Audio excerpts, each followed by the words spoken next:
AMH అంటే ఏంటి doctor? AMH అంటే యాంటీ ములేరియన్ హార్మోన్ అంటాము. సో ఇదేంటంటే మనకి టెస్ట్ చేసినప్పుడు ఒక లేడీకి ఈ లేడీకి ఇంకా ఎగ్ రిజర్వ్ ఎంత ఉంది బాడీలో అంటే ప్రతి ఒక్క లేడీకి మన పుట్టినప్పుడు ఫిక్స్డ్ నెంబర్ ఆఫ్ ఎగ్స్ ఉంటాయి. ఓకే. మన మదర్ ఊమ్లో డెవలప్ అయ్యేప్పుడే మనకి ఈ ఊసైట్స్ అనేది డెవలప్మెంట్ స్టార్ట్ అయిపోతుంది. సో డెలివరీ తర్వాత పుట్టిన తర్వాత ఒక గర్ల్ బేబీ పుట్టింది. సో వాళ్ళకి ఆ ఎగ్స్ అనేది ఫిక్స్డ్ నెంబర్స్, ఇంకా పెరగడానికి ఏముండవు.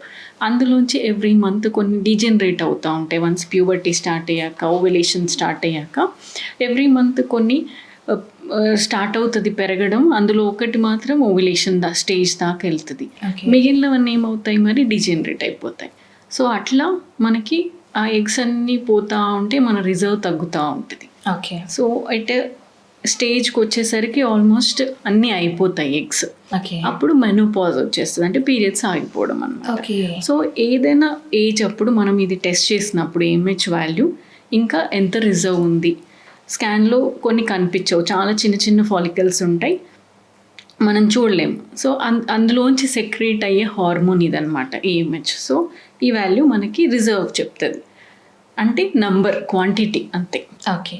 యా. సో మ్యారేజ్ ఒక 7 years అయ్యుండి సో వాళ్ళకు AMH వాల్యూ చాలా తక్కువగా ఉండి, అంటే ఎగ్జాంపుల్ 0.50 అలా ఆ పర్సంటేజ్ ఉంటాయి.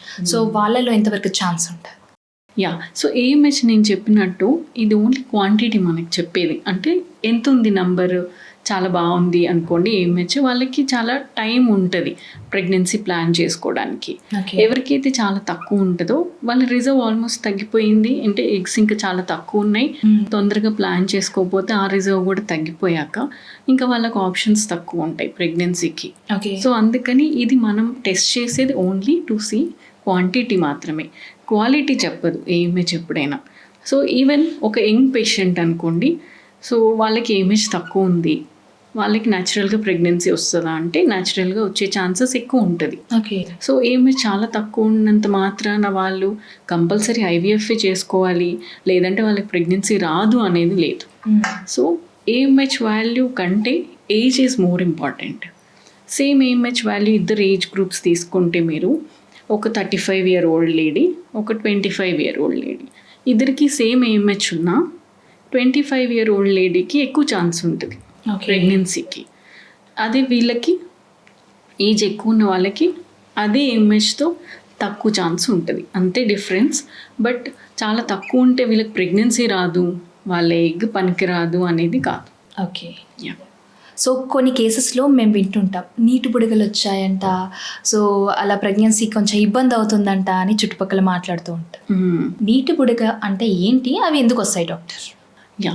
సో నీటి బుడగలు అంటే యూజువల్గా ఇంతకు ముందు PCODని నీటి బుడగలని నార్మల్గా మనం వాడుక భాషలో అట్లా చెప్పేవాళ్ళు, వాళ్ళకి అర్థం కాదు కాబట్టి PCOD అంటే. సో దాని అర్థం ఏంటంటే ఓవరీలో స్కాన్ చేసినప్పుడు చాలా ఫాలికల్స్ కనిపిస్తాయి, చిన్న చిన్న ఫాలికల్స్. యూజువల్గా ఒక నార్మల్గా PCOD లేని లేడీకి వాళ్ళ ఏజ్ ప్రకారం కొన్ని ఫాలికల్స్ స్కాన్లో కనపడుతుంది. ఒక 6 to 8 or 8 to 10 ఈచ్ ఓవరీలో మనకి స్కాన్లో కనిపిస్తున్నాయి అంటే వాళ్ళ రిజర్వ్ బాగుంది అన్నట్టు. అదే మోర్ దెన్ 20 ఫాలికల్స్ ఉన్నాయనుకోండి స్కాన్లో, వాళ్ళని PCO మార్ఫాలజీ అంటాం. అంటే చాలా ఫాలికల్స్ ఉంటాయి, అన్నీ చిన్న చిన్నగా ఉంటాయి, ఏది కూడా ఓవ్యులేషన్ స్టేజ్ దాకా డెవలప్ అవ్వదు, అన్నీ అలాగే ఉండిపోతాయి. ఎందుకు అంటే హార్మోనల్ ఇంబ్యాలెన్స్ వల్ల. సో వాళ్ళకి ఓవ్యులేషన్ అవ్వడము ప్రాబ్లం, ఓవ్యులేషన్ అవ్వలేదంటే ప్రెగ్నెన్సీ రాదు.